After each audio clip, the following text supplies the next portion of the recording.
Ko'pchilikda o't dimlanadi. O't dimlanish sabablari nimada?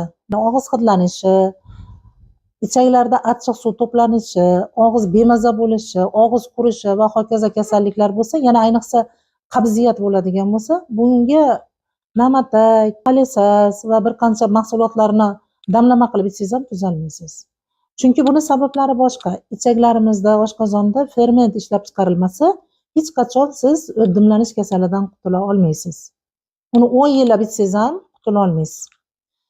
Men sizlarga bir muammongizga o't dimlashdan batamom qutuladigan, men sizlarga muammongizga yechim bermoqchiman. Bu yechim albatta mana shu mahsulotlar. Chunki bu safro ishlab chiqarishlarini me'yorida, jigarlardan hosil bo'ladigan o'sha safroni me'yorida ishlab chiqarishga sabab bo'ladigan mana Senfrovital 4.